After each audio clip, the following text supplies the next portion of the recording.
Good morning, security gang. Welcome back to the CyberHub Podcast. My name is James Azar. I'm the host and Chief Information Security Officer by trade, a cybersecurity practitioner, episode 982, as we count down 18 more to the big 1,000. I've been told I'm in now the 7th percentile of active podcasts. So if you think of like active podcast, there's 99.9999. 7 nines is where we're at in terms of content creation. Really exciting when we're not nowhere near Joe Rogan's like 2380, right? So we're not even halfway through. We're not trying to catch up to Rogan because Rogan's a legend. But you know, kill Tony swag would be cool. But I'm kidding. All right. So good morning, everyone. Very early here in New York City. I'm obviously not in my natural environment. I'm out of the studio. So no coffee this morning. I do have a ginger ale I've been kind of sipping on as I get ready for the show today. It's a 0 sugar soda from Whole Foods. I like it. I love ginger ale. Like it's my one of my favorite beverages if I can't get my hands on a Coke Zero. So with that being said, coffee cup cheers to everyone here. I hope you're having a great morning with whatever beverage you're doing. Today's show is brought to you by our friends over at Threat Locker. You'll hear from them in just a minute. Literally 2 stories, and we're going to get to our friends over at Threat Locker. Let's start off with Jaguar Land Rover. So we talked about this yesterday. This was our leadoff story yesterday, continues to be the leadoff story today, because at the end of the day, cybersecurity is a business enabler. And anyone who wants to get into cybersecurity, anyone who's already in cybersecurity, if you miss that point, then you're missing our sheer existence in our organizations. We are in our organizations as business enablers to operate securely, resiliently, within a framework to help achieve the most optimal business results for our companies. And what we're seeing now with the JLR is British automaker suppliers stocks plummeted 55% Wednesday, as they're saying this specific cyber attack is impacting its business, adding concerns that the incident is sending a shockwave through the country's industrial sector. Now, JLR, as I said on the show yesterday, accounts for 4% of the UK's GDP. 4%. So in the grand scheme of things, there's 96% elsewhere. But that 4% that they personally account for likely drives an additional 10 or 15% in GDP through industrial. These are smaller companies that sell into Jaguar and Land Rover. The trading update that the company acknowledged that JLR stopping all production since the cyber attack on September 1st. Today is September 18th. So we're on day 18. Is having a material effect on its own operations. Andy Bloomer telling investors that the attack was concerning not just for Autens, but the wider automotive supply chain. Bloomer added the true impact will not be known for some time, but they were doing everything possible to protect the business now and ensure they're ready to benefit as we come out on the other side. Now, if you've I'm not an MBA in business, right? I read, I educate myself, I try to get better. As a CISO, I think my job is to understand business. So when I get that FaceTime with the board of directors, when I get the FaceTime with the CEO, the conversations we're having isn't around our mean time to detect, our mean time to respond, but rather like we're driving shareholder value to our company by doing these things. We're building a resilient program that can support the business so that when an event happens, we're able to do these XYZ. Tell me a little bit more about your plans of how you plan to expand the business and what are some of your concerns around some of the business risks that could potentially come from those expansions. And so to get better at that, I had to understand business. So to understand that most businesses today don't have a net operating cash flow like small to mid-sized companies. I'm not talking about the Amazons and the Microsofts and the Googles. I'm talking about small to mid-sized companies, the 10 million in annual revenue to 50, maybe 100 million in annual revenue. Their cash can run out in as little as 10 days. Their cash can run out in as little as 10 days. Let that sink in and understand. So if your cash can run out in as little as 10 days and you're on day 18, now you still have to pay your employees just because you're not getting your big customer buying from you that maybe accounts for 80% of your revenue. No one's picking up. No one's ordering more.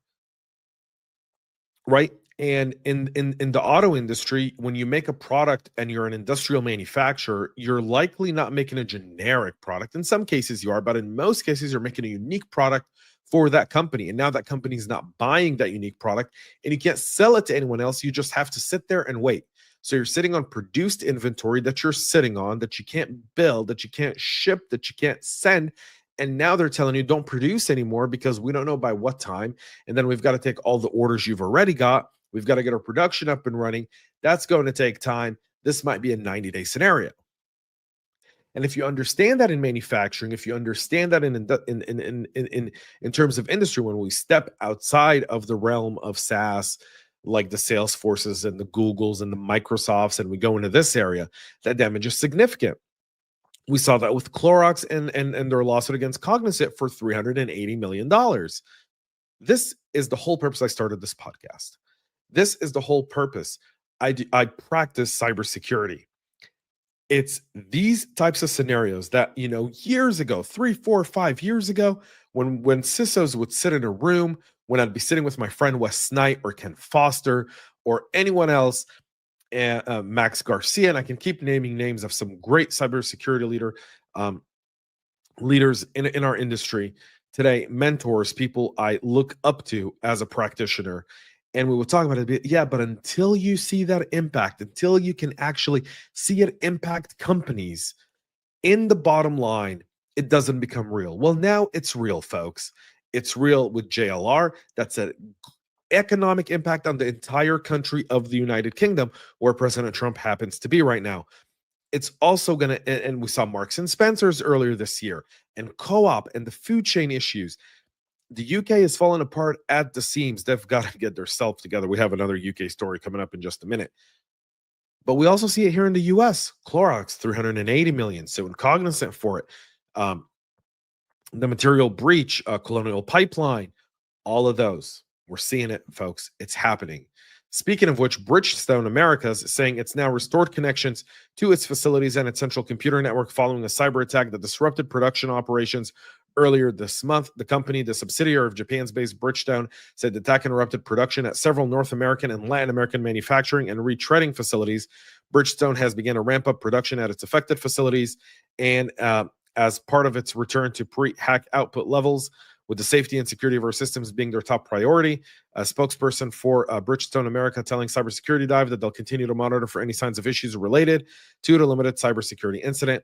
Bridgestone has not yet revealed key details about the incident, including when it was first detected the intrusion, and what information, if any, was accessed.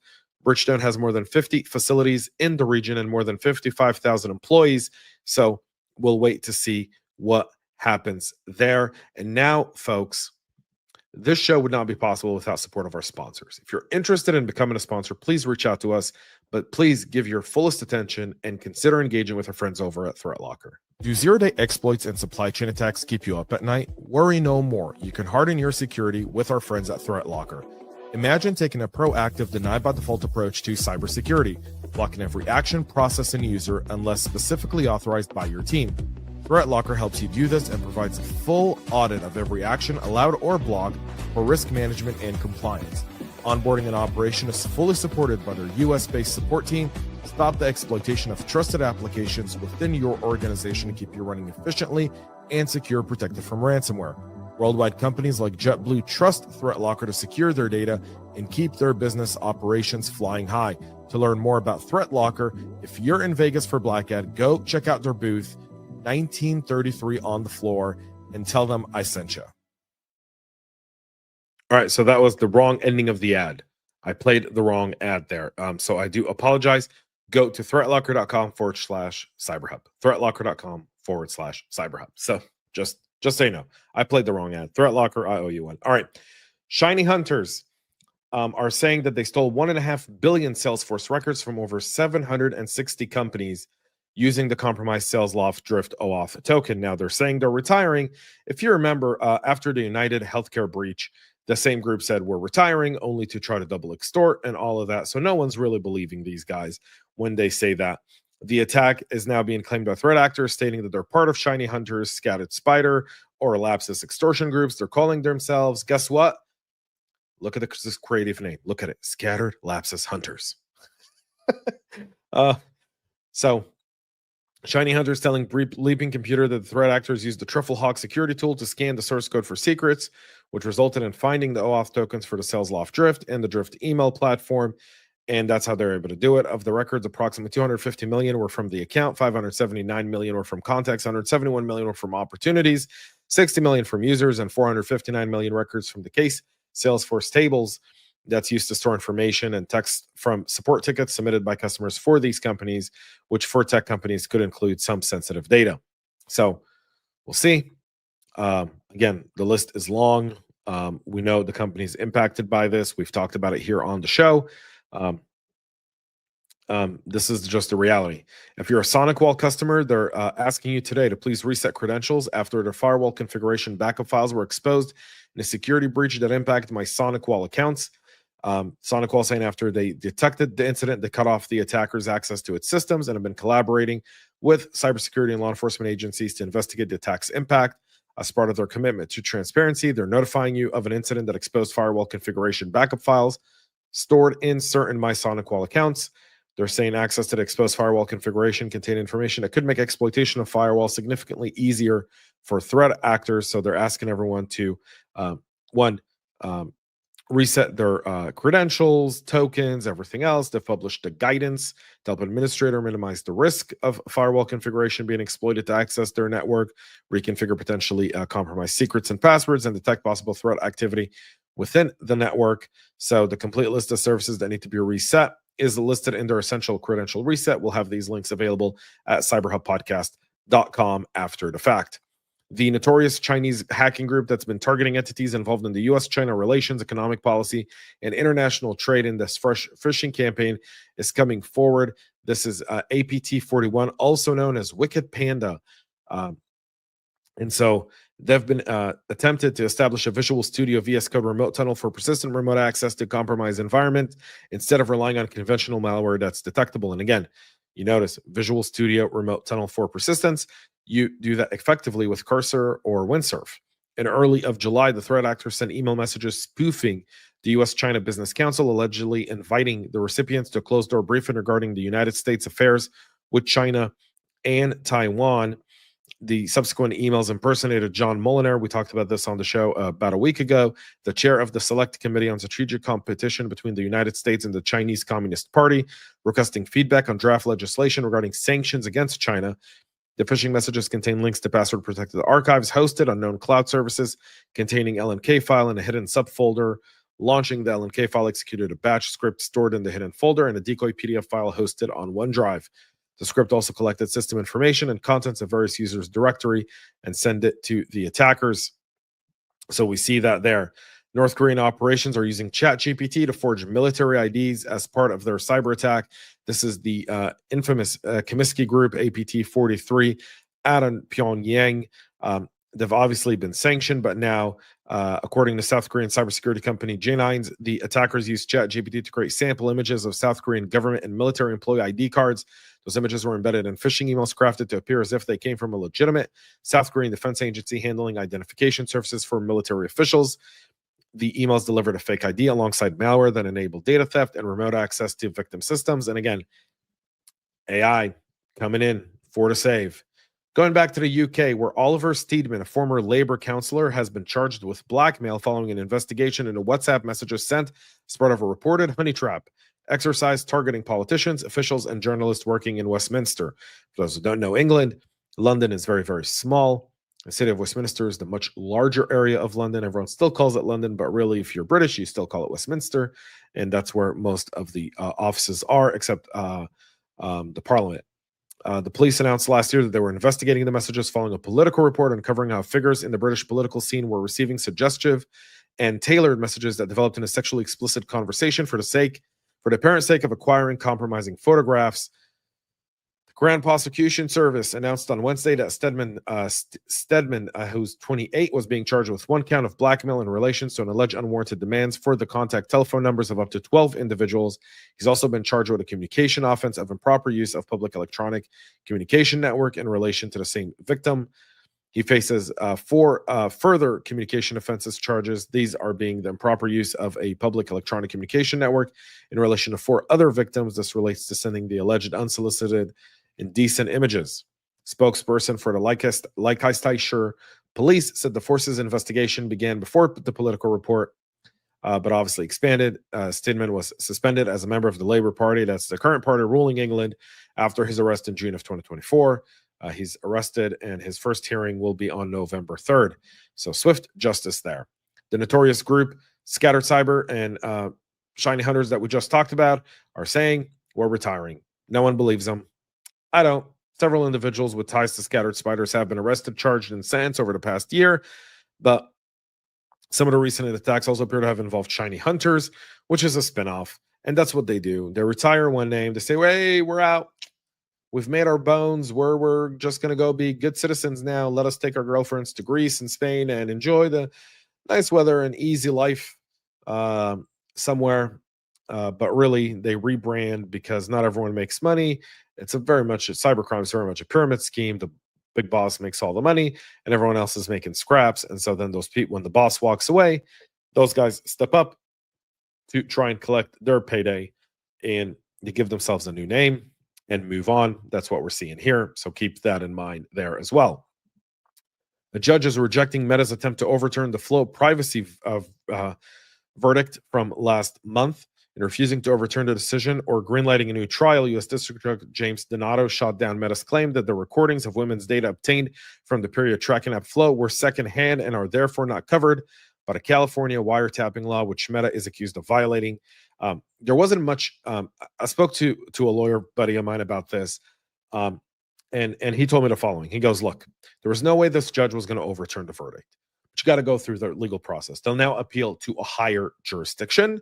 And this case may end up in the U.S. Supreme Court as kind of one of those cases of data management. Now, if Congress and Senate actually did their job and passed a federal data privacy bill, then this would have resolved in that bill itself, and Facebook would know, Meta essentially would know what they need to do, and Flow users would know what kind of data is protected there as well.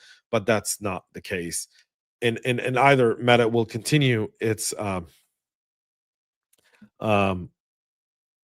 we'll continue their process there. The judge getting kind of pissed off, saying, you don't challenge my verdict. I'm a judge. I've been given the power to judge you. I've judged you. You accept my judgment because I am the judge. And well, not in this country. You're the judge. You've given your verdict based on what you found, and it will likely go to appellate courts and go from there.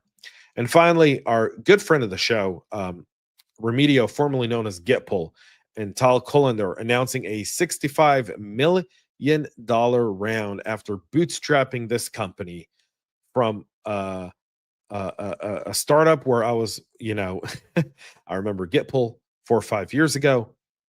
Now they're called Remedio, which is what they do, remediation.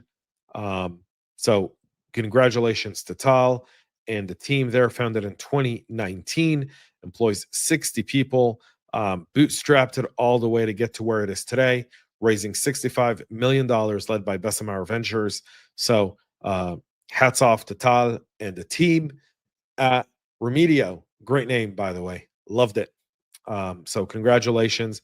Good to see some companies that do great work get the attention they deserve, folks. That's it for our show today. We'll be back on Monday, 9 a.m. Eastern, live with all the latest and greatest cybersecurity news.